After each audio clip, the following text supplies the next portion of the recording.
임마누엘 하면 하나님이 우리와 함께 계시다. 우리 주사랑교회에서 항상 외치는 게 뭐죠? 임마누엘의 삶, 고백을 하죠.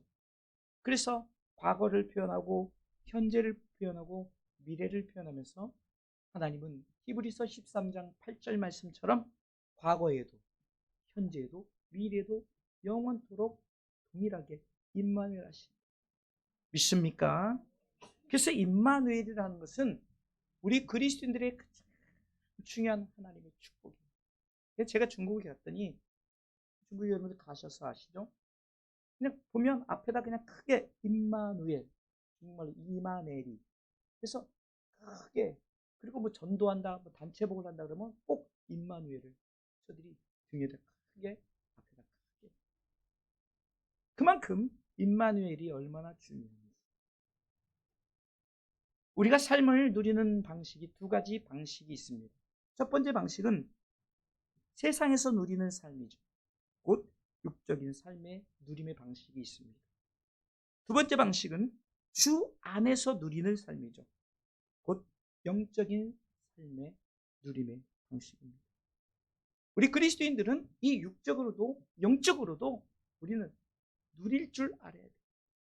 하나님께서 주신 재물, 명예, 권력, 여러분들의 주어진 축복 육적으로 누려야 됩니다. 그런데 두 번째 영적인 누림이 들어감으로 말미암아 우리는 주 안에서 누려야 된다는 거예요. 할렐루야. 성경을 보면 주 안에서라는 단어가 굉장히 많이 나와 있습니다.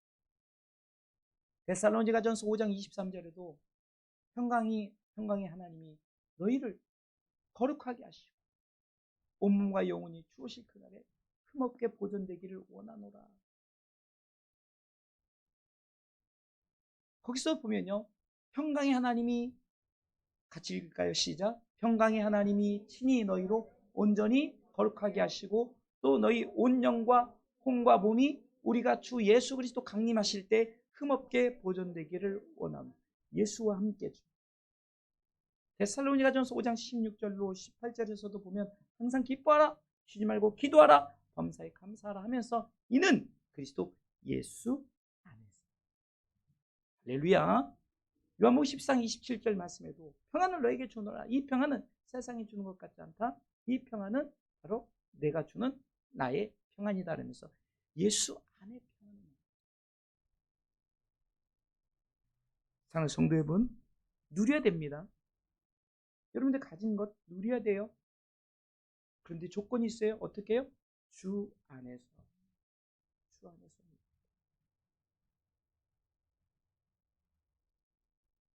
그래야만이 세상에서 우리가 누릴 때 세상에 정복당하지 않는 거예요. 늘 승리의 삶을 살 수가 있는 거죠. 왜요? 주 안에서 누리기 때문입니다. 왜? 주 안에서 누리는 자의 특징은 내게 주어진 이 분복이죠. 하나님께 주어진 각자의 분복, 주어진 만큼의 재물, 주어진 만큼의 능력, 주어진 만큼의 환경.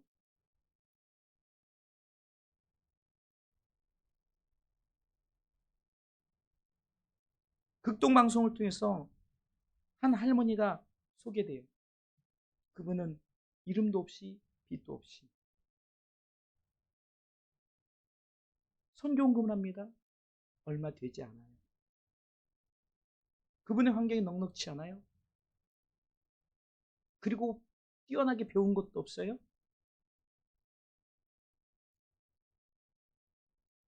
그리고 젊고 뭐 유능하지 않아요.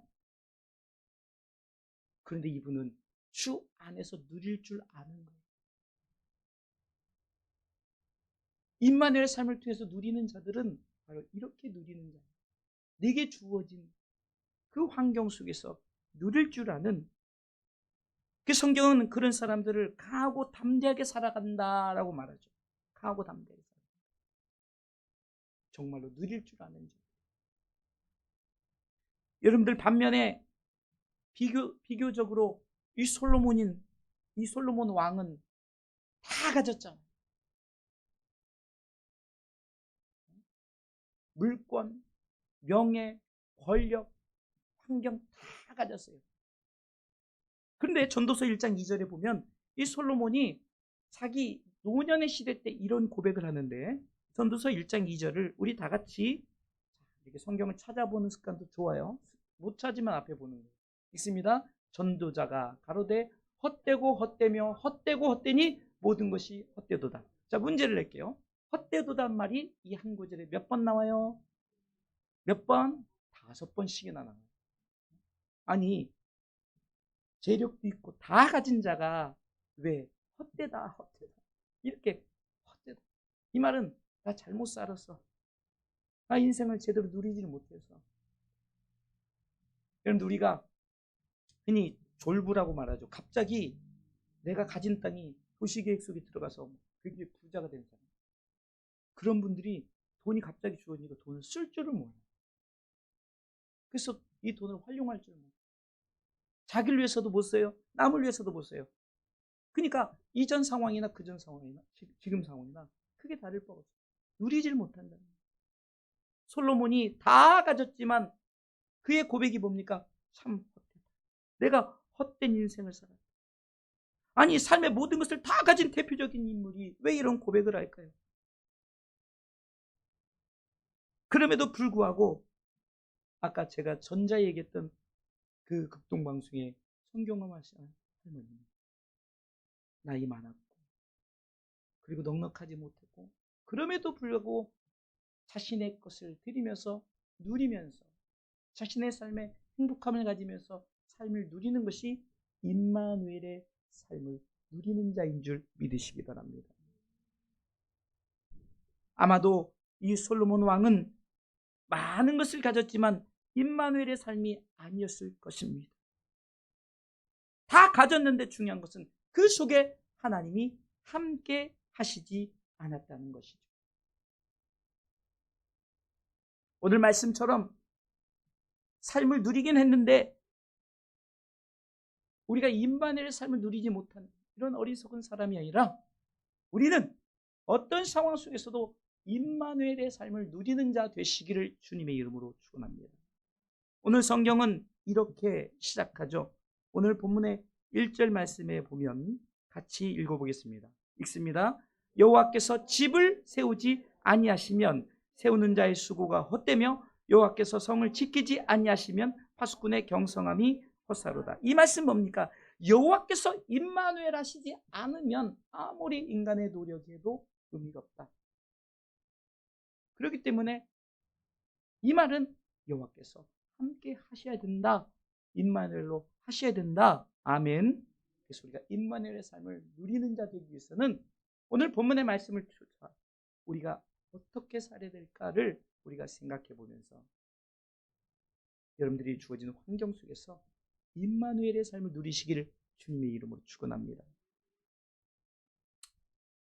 자, 그러면은 임마누엘의 삶을 누리면 첫 번째 생각해 봐야 될 것이 있습니다.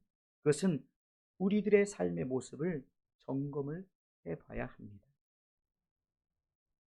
오늘 1절 말씀에 여호와께서 집을 세우지 아니하시면 세우는 자의 수고가 헛되며 여호와께서 성을 지키지 아니하시면 파수꾼의 경성함이 헛사로다 하였는데, 과연 나는 여호와께서 함께 하시는가?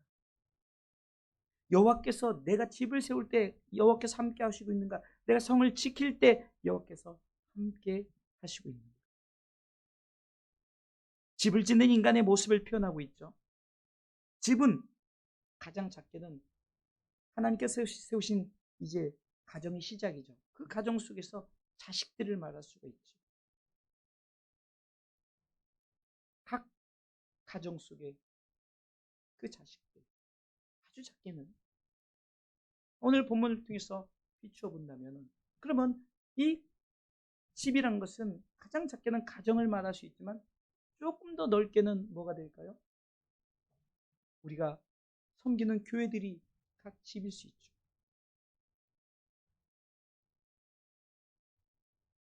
좀 더 넓게 봐서는 그것을 바로 성을 짓는 인간의 모습을 표현하면서 여호와께서 성을 지키지 아니하시면 하면서 이 성은 좀 더 넓은, 어쩌면은 지방 경기도가 될 수 있고 경상도가 될 수 있고 더 넓게는 나라가 될 수 있고요. 더 넓게는 열방, 이 지구상의 모든 것을 말할 수가 있죠. 어떤 모습이든 간에 인간의 모습이 뭡니까? 자꾸 자기가 뭔가 하려고 애를 쓴다는 거예요. 당연히 자기가 해야죠. 그러나 제가 전자 얘기했잖아요. 주 안에서라고 했죠. 주 안에서. 내가 하는 것이 아니라 빌립보서 4장 13절에는 바울은 이렇게 고백합니다. 내가 하는 것이 아니라 나에게 능력을 주는 자가 늘 나에게 능력을 공급해주는 자가 있다는 거예요. 그분이 공급해 주실 때 내가 모든 것을 할 수 있다. 같이 믿음으로 고백합니다. 읽습니다. 내게 능력 주시는 자 안에서 내가 모든 것을 할 수 있느니라. 아멘. 자, 우리 청년들 직장 앞으로 또 사업을 할 수도 있어요. 저는 하나님께서 직장 생활을 하다가 갑자기 부도가 군대 제대하고 바로 직장 생활해서 뭔가 해보려고 결혼 날짜도 10월 달에 11월 달에 잡고 뭔가 하려고 직장을 들어갔는데 4월 달에 들어갔는데 부도가 나요. 그때 우리 사모님이 같은 회사를 다녔어요. 저 기술부에 있었고. 그래도 그 와중에 기술부니까 이렇게 뭐라고 생각 지그를 만들면서 그 뭐 필요한데 이렇게 만들어주면서 용돈벌이 하면서도 하여튼 부도가 났어요. 그리고 또 새롭게 직장 다니다 보니까 또 주일을 자꾸 승진시켜 줄 테니까 주일을 이제 결혼했을 때니까 얼마나 마음 자꾸 내 생각으로 이제는 뭔가 해야지 이럴 때 혹 해가지고 사장님이 따로 부르더라고요. 근데 이제 이렇게 하면은 이렇게 해서 같이 나와 함께 가자 이러면서 이렇게 하면서 자꾸 주일 근무를 요구하는데 주일날 이제 예배 드리고 이제 출근하려고 그러니까 사람이 약간 마음에 좀 죄지은 모습이 있으면 당당하게 1층에서 예배 못 드리고 그 당시에 좀 큰 교회였으니까 2층에 가서 예배 드리고 도망가려고 그러고 있는데 하필이면 아니 진짜예요. 그 목사님이 생전 부르지 않은 그것도 2절 지금까지 내가 하니 주님께서 보시고 훗날에 나를 보면 뭘 하실까? 내 모습을 어쩌면은 그 찬양이 조명을 하는데 갑자기 내 마음에 눈물이 흘리면서 결단을 하는 거예요. 그리고 그만두자. 바로 가서 사표를 써요. 신혼 초에 뭔가 좀 하려고 하는 얼마나 사 그러다가 그냥 이러쿵 저러쿵 하다가 그냥 쌀 사러 갔다가 거기 집사님 만나서 거기서 또 이러쿵 저러쿵 해서 직장 생활을 또 새롭게 이제 일회용품 하시는 사장님 만나서 이렇게 했는데 그분이 또 갑자기 문제가 생기니까 그 사업장을 나한테 넘겨줘. 하여튼 이러쿵 저러쿵 하다가 결국은 그 사업을 하게 된 거예요. 지나고 보니까 내가 지나고 보니까 하나님이 뜻 안에서 하려고 애를 쓰는 모습 속에서 하나님께서는 그래도 새롭게 우리 청년들 얘기하다 보니까 그 얘기가 나오는 거예요. 그렇게 사업을 시작을 했어요. 그래서 참으로 처음엔 번성했어요. 그래도 3년 만에 집도 장만하고 뭔가 이렇게 세워나가고 좀 살만했어요. 근데 하나님이 또 부르심이 있어서 이 주의 길을 걷게 됐어요. 지금까지 온 거죠. 무엇을 얘기하고 싶으냐면 청년들 걱정하지 마세요. 우리 어른들 걱정하지 마세요. 여호와께서 함께 하시는 내가 하려고 하지 마세요. 내가 하려고 해서 된 것 세상 사람들은 될 수 있어요. 왜? 그 길을 가더라도 그냥 아무 상관없어요. 그러나 때로는 우리 그리스도인들은 이 길을 감에 있어서 하나님이 이것이 아니다 싶을 때는 하나님께서 우리 가운데 견제를 해요. 야, 그 길은 아니야. 내 생각이 맞는데요? 내 생각이 이거 축복의 길인데요? 하나님 막으시고. 그렇기 때문에 우리에게 중요한 것은요. 내가 하려고 하지 마세요. 우리 청년들 절대로 내가 하려고 하지 마세요. 맡기세요. 맡기시고. 내가 맡길 때 하나님께서 우리를 권고하신대요. 베드로전서 5장 7절로 보면요. 우리가 맡길 때 하나님께서 우리를 권고해 주시는, 우리 이끌어 주시는 줄 믿으시기 바랍니다. 읽습니다. 너희 염려를 다 주께 맡겨버리라. 이는 저가 너희를 권고 이끌어 주신다. 임마누엘 하신다는 거예요. 저는요, 가끔 우리 직장 생활하는 우리 성도들이 어떤 문제를 만나요. 그러면 한번 뒤를 돌아볼 줄 알아요. 내가 하려고 하지 마요. 대표적으로 목회하면서 제가 여러분들에게 부끄러운 고백을 했잖아요. 10년 동안 그렇게 내가 하려고 그렇게 발버둥치니까 인간적인 빚만 지더라. 교회에서 빚을 졌는데 성도들은 뭐 책임질 수 있나요? 담임 목사가 책임져요. 그러니까 수천만 원의 빚을 지니까 목회를 이거 어떻게 되나? 그래서 저는요, 맡기고 싶어서 맡긴 게 아니라 이제는 제 힘으로 다 해봤어요. 제2금융, 제3금융 다 써봐도 안 되는 거예요. 그러니까 할 수 없이 내려놨어요. 나 자빠진 거죠. 하나님, 나 못해요. 이제 알아서 하세요. 아니, 신기해요. 그러고 하나님 앞에 했더니 하나님이 일주일 만에 해결해 주시는데, 이것은 정말 제 평생의 목회 고백이에요. 그렇게 그냥 돈 달라 했던 사람들이 그냥 양이 돼가지고 그냥 그 문제를 그냥 너무너무 간단하게 해결해요. 여러분, 현금비도 5천만 원 빚 져보세요. 저는요, 1억 빚 주고, 요즘 1억 별로 아니지만요, 옛날에 막 1억 빚 주고 자살하면 이해가 가요. 예수 안 믿는다면 이거 감당을 못하는 거예요. 그러니까 몸으로 때우는 거예요. 나 없으면 이 세상 이 빚 없어지니까. 충분히 이해가 가요. 이게 뭐냐면 내가 세우려 하지 마세요. 이 청년들, 내가 세우려 하지 마세요. 우리 성도들도 자녀들을 내가 세우려고 하지 마세요. 하나님께 맡기세요. 내 모습을 돌아보란 말이에요. 내가 자꾸 내가 세워려서 임마누엘 하나님이 하실 것을 내가 자꾸 영역 침범을 하고 있지는 않은가. 가끔 여러분들 내가 막 하는데 잘 나갈 때 역시 하나님 나를 인정해. 내가 이렇게 내 마음대로 이렇게 하고 그냥 주의를 안 지키면서 내가 하나님 앞에 헌금도 이렇게 하면서 해나갈 때 승승장구하니까 이래도 되는구나. 이게 하나님 내버려 두시는 거예요. 내버려 두는 거예요. 왜? 스스로 깨달을 수 있는 기회를 계속해서 준다는 거예요. 나의 자신의 모습을 점검을 해봤다. 저는 요즘에 목회가 참으로 행복해요. 그냥 숫자가 많지 않고 또 대면이든 비대면이든 지난주 금요일엔 진짜 엊그저께는요. 저 혼자 했어요. 저 혼자. 우리 사모님도 안에서 비대면 예배 드리세요 하고 혼자 하는데 그냥 별 중요하지 않더라고요. 똑같이 제가 영상을 봤어요.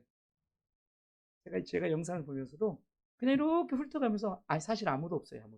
아무도 없는데 제가 이렇게도 보고 또 있는 것처럼 대화도 하고 이런 모습 속에서 정말 우리가 하나님 앞에 내 자신의 모습을 발견한다면 내가 지금 자꾸 내가 세우려고 해. 내가 지키려고 해. 내 가정 내가 지키려고 해. 내 자녀들 내가 지키려고 해. 내 교회 내가 지키려고 해. 내가 세우려고 하지 않아도 맡기세요. 할렐루야. 맡겨버렸더니 하나님께서 이끌어 주신대, 권고해 주신대요. 할렐루야.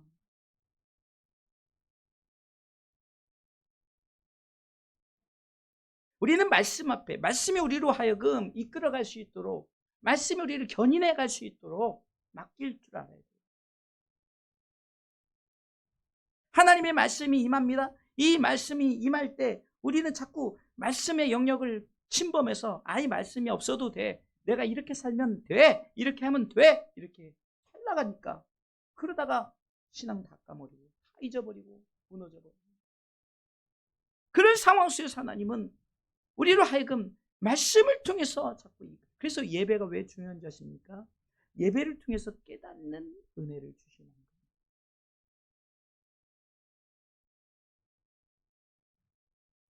상황이 안 되면 저도 이번 주에 수요 예배를 우리 목사님이 예배 인도를 하는데 처음부터 끝까지 찬송부터 끝까지 마지막 주기도문까지 기도까지 사실 어떻게 했는 줄 아세요? 제가 이동하는 상황이라 운전을 하면서 다 봤어요. 이제 귀로만 듣는 거. 예배를 드렸더니 그래도 말씀을 해주시는. 여러분 어떤 상황이든 내가 하려고 하지 마시고 막 하다 보면요. 하나님께서 우리가 함께 하시는 것을 우리가 경험을 하게 돼요. 그래서 이 경험이 얼마나 중요한지 아십니까? 자, 그러면 우리가 이렇게 노력했어요. 야, 정말 내가 집도 세우고 내가 성도 지키고 내가 정말 이렇게 했는데 결론이 뭐냐? 2절 보겠습니다. 2절. 전반부만 읽겠습니다. 시작. 너희가 일찍이 일어나고 늦게 누우며 수구의 떡을 먹음이 헛되도다. 자, 이 전도서 1장 2절의 솔로몬의 고백과 일맥상통하죠. 솔로몬이 평생을 살았고 이제 죽을 때가 되는 그 노년의 시기 때 전도서를 기록했는데 참 내 인생 헛되다. 아, 왜 인생이 헛돼요? 왕으로서 모든 것을 가지고 모든 것을 누렸는데 왜 인생이 헛될까요? 이것이 뭡니까? 내가 하려고 내가 하고 내가 했더니 내가 일찍 일어나고 늦게 누우면 그만큼 고생했다는 거예요. 그만큼 내가 무엇을 얻기 위해서 이렇게 노력을 했지만 헛되도다라고 고백하는 거죠. 바벨탑 사건을 통해서 세우는 자의 수고가 헛됨을 말하죠. 창세기 11장 8절 말씀에 그 인간이 하나님과 같아지자고요. 막 성을 세웁니다. 계속해서 세워요. 여호와께서 그걸 보시고 어떻게 합니까? 읽어보겠습니다. 읽습니다. 여호와께서 거기서 그들을 온 지면에 흩으신 고로 그들이 성 쌓기를 그쳤다. 무너져버린다. 아무리 성을 쌓아도 하나님이 세우시지 않으면 안 된다는 거예요. 지키는 자의 수고가 헛된 것이 여리고성을 예를 들어보겠습니다. 여호수아 6장 20절에 그 견고한 이 여리고성은요 이중성입니다. 이중성. 이렇게 한 번 성벽을 쌓고 또 간격을 두고 또 성벽을 쌓고 이중성이에요. 아무리 싸우면 뭐예요? 읽어보겠습니다. 이에 백성은 외치고 제사장들은 나팔을 불매 백성이 나팔 소리를 듣는 동시에 크게 소리질러 외치니 성벽이 무너져 내린지라. 아멘. 아무리 견고한 성도 무너져 내립니다. 아무리 바벨탑을 쌓아도 무너져 버려요. 저는 이것을 어디서 발견했느냐? 코로나를 통해서 발견했어요. 옛날에 뭐 사스나 뭐 이런 거 전염병 그냥 그 지역에서 돌고 말았죠. 아, 중국에서 어디에서 지역들. 근데 이렇게 전 세계적으로 꼼짝 못하게 하는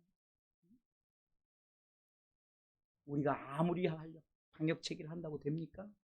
우리가 어떻게 한다고 뭐 됩니까? 여호와께서 아니하시면 결국은 다 헛되다는 거죠. 이게 전제 조건이 있어요. 주 안에서 행해야만이 우리가 보람된 인생의 삶을 살아가는 줄 믿으시기 바랍니다. 그게 아멘. 정말 그래요. 사무엘이 어려서부터 정말로 하나님 앞에 바로 세워졌어요. 디모데가 어려서부터 하나님 앞에 바로 세워졌어요. 그들의 인생이 어떤 물질의 축복을 받은 삶은 아니에요. 레위 제사장으로서요. 어떤 제사장적 사명을 감당하는 주의 종으로서의 사명을 감당하는 것뿐이었어요. 넉넉하지 않았어요. 바울이 그렇게 정말 옛날에 힘있고 능력 있었을 때는 정말 믿는 자들을 다 잡아주려고 정말 예수 그리스도를 핍박하는 자였어요. 그 당시만 해도 가진 것을 다 가졌고 능력자였고 환경의 모든 최고였어요. 그런데 그는 그 모든 것을 배설물로 여겼습니다. 왜 그랬을까요? 임마누엘은 진정한 임마누엘은 주 안에서라는 것을 깨달았어요.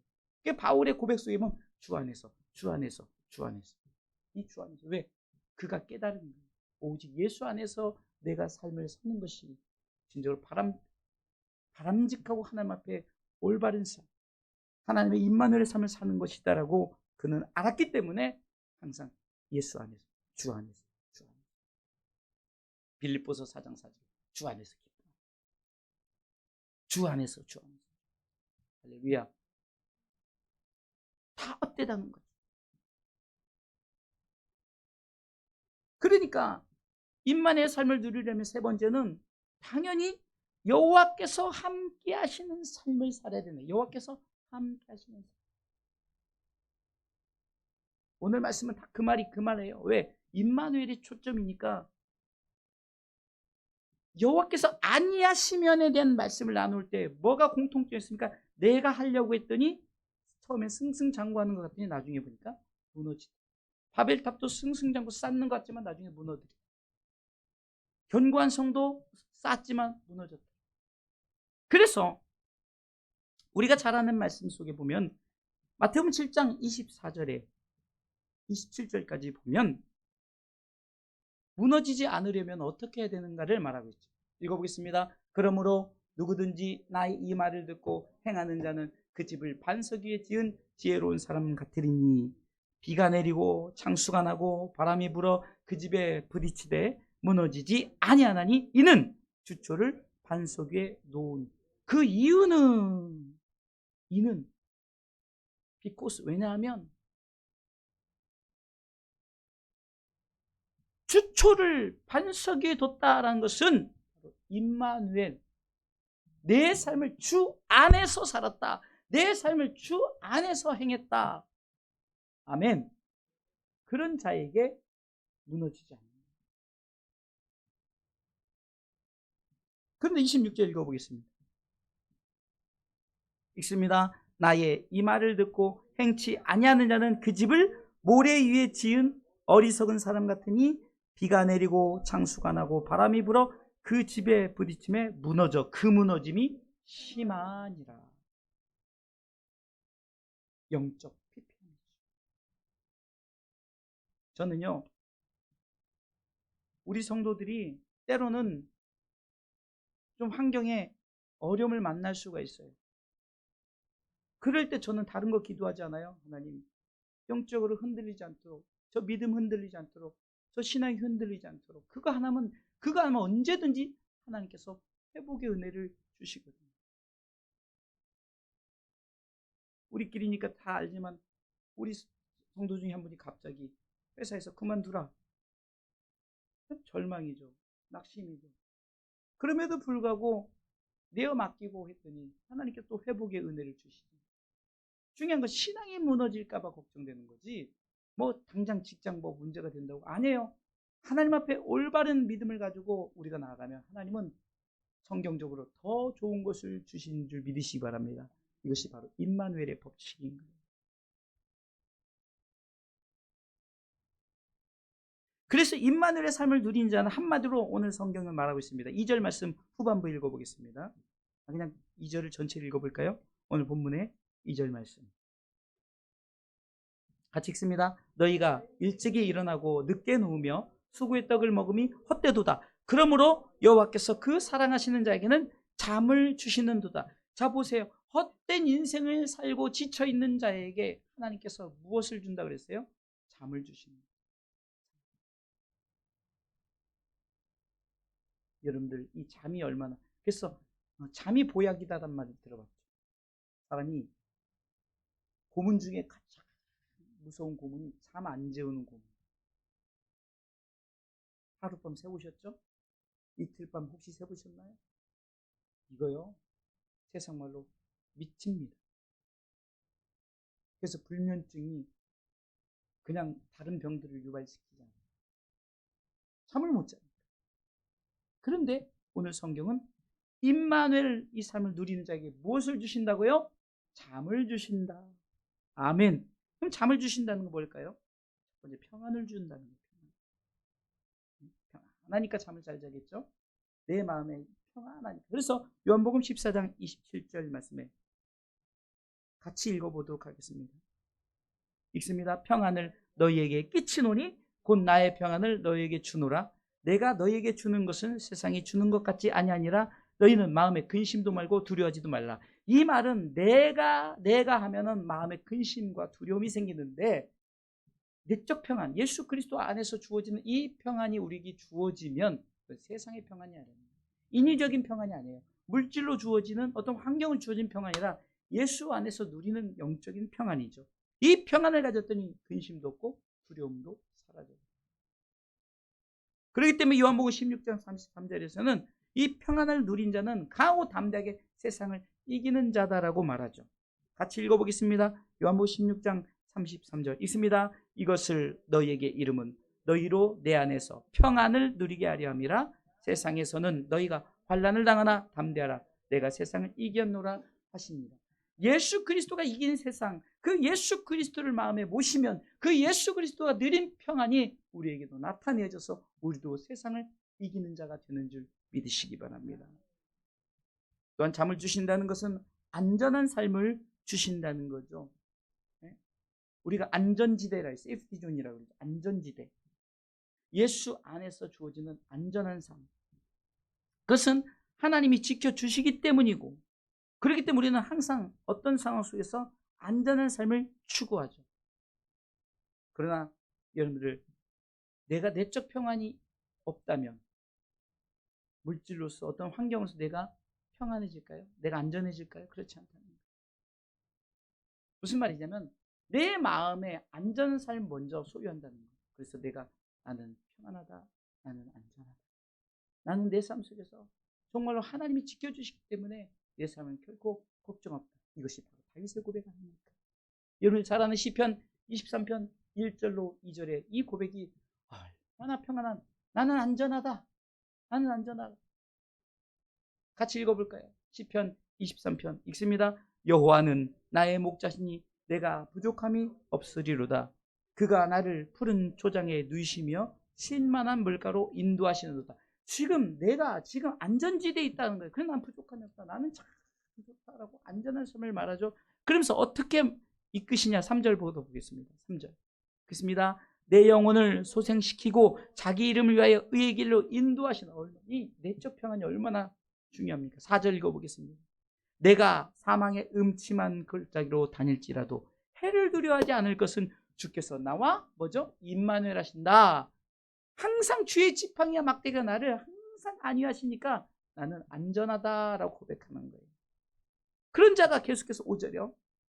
있습니다. 주께서 내 원수의 목전에서 내게 상을 베푸시고 기름으로 내 머리에 바르셨으니 내 잔이 넘치나이다. 내 삶 가운데 내 잔. 여러분들, 이거 넘쳐야 돼요. 넘쳐야 됩니다. 목사님, 난 돈이 없는데 뭘 넘쳐요? 그게 아니라니까. 지금 자꾸 이때까지 그 얘기하니까. 나 늙었는데. 그 얘기가 아니라니까요. 나는 어리서 아무것도 아니라니까요. 임마누엘 삶은 어리든 나이가 드셨든 못 배웠든 못생겨도 아무 상관없어요. 나는 안전하다. 이 잠을 자는 게 이거라니까. 나는 안전하다. 불안할 때 잠이 옵니까? 이 푸른 초장 쉴 만한 물가에 있는 이 양의 모습을 한번 상상을 해보세요.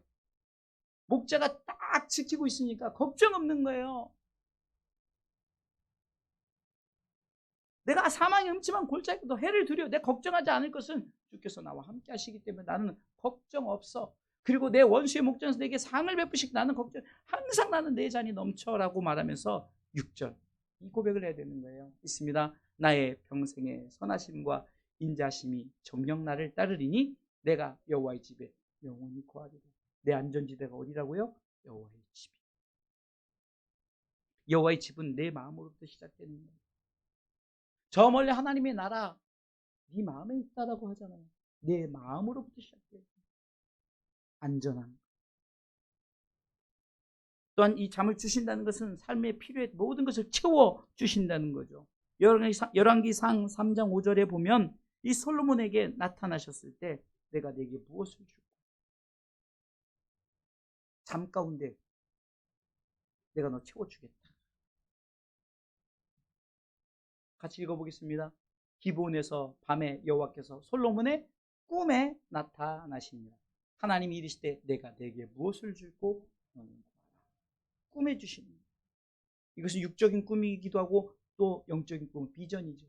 계시죠. 하나님께 주어지고자 하는 우리 가운데 환상이죠. 하나님 주신다.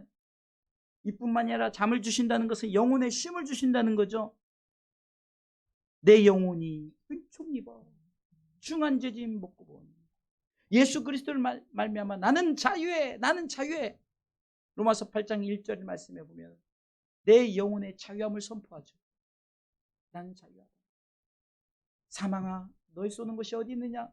아무리 네가 말해도 나는 죄가 없다라고 말합니다. 읽어보겠습니다. 1절, 2절. 있습니다. 그러므로 이제 그리스도 예수 안에 있는 자에게는 결코 죄가 없다는 거에 정죄함이 없나니 이는 그리스도 예수 안에 있는 생명의 성령의 법이 죄와 사망의 법에서 너를 해방하였습니다. 죄와 사망의 법에서 우리를 해방시켰으니 사망아 너희 쏘는 것이었느냐, 사망에 너희 이기는 것이었느냐, 너 사망, 너는 사망일 뿐이야. 나는 자유해, I am free라고 외칠 줄 알아. 영혼의 쉼을 가진 자들은 내 영혼이 은총 입어 할렐루야 찬양하세. 영혼의 쉼을 가진 자만이 이렇게 하나님 앞에, 상황이 어떤 상황이든 마음껏 하나님 앞에 정말로 감사하고 감격할 수 있는 줄 믿으시기 바랍니다. 예레미야 31장 25절로 26절에서 보면은 이 예레미야 선지자가 이 꿈속에서 내 영혼의 쉼을 얻게 됩니다. 이는 내가 그 피곤한 심령을 만족해 하며, 내 영을 만족해 한다 그랬죠. 무릇 슬픈 심령을 상쾌케 하였습니다. 예레미야 31장 25절입니다. 그렇게 내 심령이 만족돼주고 내 심령이 상쾌되는 그것을 딱 그때 어떤 상황에 있느냐? 26절 읽습니다. 26절 내가, 같이 시작. 내가 깨어보니 내 잠이 달았더라. 영혼의 쉼. 내 심령이 만족하고 내 심령이 상쾌해. 이렇게 잠을 통해서 하나님은 영혼의 쉼을 주신다는 거예요. 또한 잠을 통해서 육신의 쉼도 주시죠. 시편 4편 8절 보니까 내가 평안히 눕고 자기도 하리니 나를 안전히 거하게 하시니는 오직 여호와십니다. 이 잠을 자는데 육신의 쉼, 육신의 평안을 또한 하나님이 지켜주신다는 거죠. 한마디로 잠은 하나님이 임만을 지켜주신다는 거죠. 신명기 4편 12장 10절에 11절에 보니까 어떻게, 저는 이 표현을 처음, 여러분들 제가 이 표현을 말씀 읽기 전에 아주 쉽게 설명하면은, 이제 독수리가 새끼를 낳아요. 독수리가 새끼를 낳으면 이 독수리가 새끼가 날개짓을 못 하잖아요. 그러니까 이 어미 독수리가 이 새끼 독수리를 높은 창공에 올려가지고 거기서 떨어뜨려요. 그러면 이 새끼 독수리가 떨어지면서 살려고 딱 플라플라플 거릴 거 아니에요. 그 모습을 상상할 때마다 바로 그거예요. 그런데 떨어질만 하면은 이 어미 독수리가 슉 안고 비상해서 이것을 반복해서 이 날 때까지. 자, 한번 읽어보겠습니다. 마치 독수리가 그 보금자리를 어지럽게 하며, 다 같이 읽는 거예요. 시작. 마치 독수리가 그 보금자리를 어지럽게 하며 그 새끼에 너풀거리며 그 날개를 펴서 새끼를 받으며 그 날개에 그것을 엎는 것 같이. 그러니까 이 새끼 독수리가 나서 아무것도 안 하려고 있으니까 야 어지럽히시. 그래서 날개끔 끌고 올라가서 훈련시켜. 같이 다음 절 12절.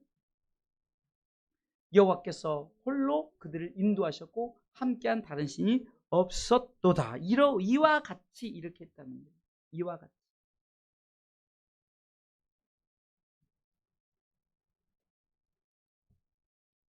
또 시편 121편 5절로 쭉 보면요, 너무나도 잘하는 말씀이죠. 내가 산을 향하여 눈을 들어 나의 도움이 어디서 올까 쳐다봤더니 나를 도우신 천지이신 여호와 하나님이 있도다 하면서 고백하는 거예요. 5절에 같이 읽습니다. 여호와는 너를 지키시는 자, 여호와께서 네 우편에서 네 그늘이 되시나니 낮의 해가 너를 상치 아니하며 밤의 달도 너를 해치 아니하리로다. 여호와께서 너를 지켜 모든 환난을 면케 하시며 내 영혼을 지키시리로다. 여호와께서 너의 출입을 지금부터 영원까지 지키시리로다. 할렐루야.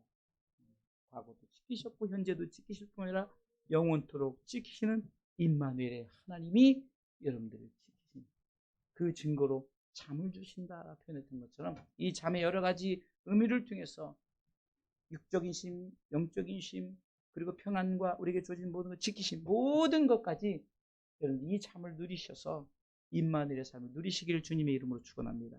결론적으로 말씀을 드릴게요. 참 이 결론을 하는 게 중요한데요. 자, 임마누엘의 삶을 누리면 우리가 절대적으로 알아야 할 것이 있어요. 뭐가 알아야 되느냐? 제가 서론에 얘기했던 거 같은 말인데요. 우리에게 주진 본분대로 사는 거예요. 제가 왜 결론을 이렇게 맺었느냐? 우리는 자꾸 임마누엘의 삶 그러면은 막 다 똑같이 이렇게 생겨요. 엄청나게 부하고 엄청나게 축복받고 엄청나게 되어진다. 교회종들이 신학교를 졸업하고 목사 안수를 받고 이제 목회를 해요. 그러면 교회를 엄청 크게 얻어요. 능력 되는 대로 다 얻어요. 성도 하나도 없는데 막 100평을 얻고 150평을 얻고. 왜? 하나님이 함께 하시니까, 하나님 채워주시니까 되겠죠. 그렇게 했는데 웬걸요? 성도는 오질 않아요. 월세는 막 한 달에 막 300씩, 운영비까지 500씩 나가요. 한 1년 되니까, 2년, 3년 되니까 그냥 보증금 다 까먹고, 다시 또 줄이고, 또 줄이고, 또 줄이고, 이사하다가 이사비용 다 깨지고. 가만히 이런 얘기다 보니까 바로 제 얘기인 거예요.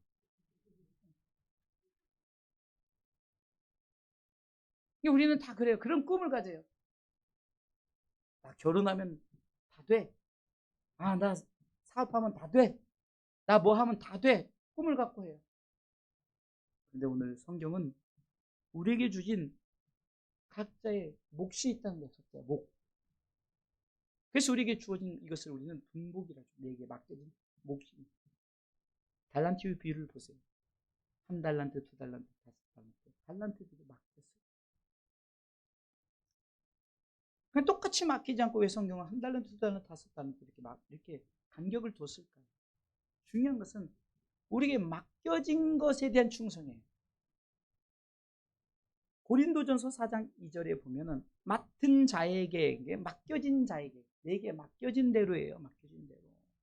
주사함교회 맡겨진 대로, 여러분들의 직장에 맡겨진 대로, 여러분들의 환경에 맡겨진 대로, 여러분 상황에 맡겨진 대로예요. 내가 지금 이런 상황이 맡겨진 대로예요. 맡겨진 자들에게 뭐예요? 충성하라는 거죠. 그러니까 내가 그렇게 맡은 것에 대한 하나님의 책임지심이에요. 하나님은 나에게 1달란트를 맡겼는데 나는 막 자꾸 내 욕심을 가지고 막 이걸 가지고 막 뭘 하려고 그래. 하나님이 계획 세우지 않고 내가 다 계획 세워. 이렇게 계획 세워. 이렇게 계획 세워. 다 이렇게 하려고 해. 그 설령 잘 된다 칩시다. 중요한 것은 내게 맡겨진 상황 속에서의 충성. 내가 맡겨진 상황 속에서 하나님께 맡겨진 것. 그러면은 이 맡겨진 것에 반드시 우리 영적으로 갖춰야 될 것이 있는데 그것이 이 전도서 12장 13절. 이 전도서 기자가 이 누구죠? 솔로몬이죠. 이 솔로몬이 지금 자기 삶의 결론을 내리는 부분이에요. 자, 읽어볼까요? 시작. 이래 결국을 다 들었으니 하나님을 경외하고 그 명령을 지킬지어다. 이것이 사람의 본분이 각자에게 맡겨진 사람의 본분을 수행하면서 두 가지 본분대로 사는 방법을 얘기합니다. 첫 번째는 하나님을 경외합시다. 두 번째는 하나님의 명령을 지킵시다. 자, 임마누엘 하나님께서 잠을 주시는데 이 잠을 주시는 데서 두 가지 이 사실을 반드시 가슴에 심으세요.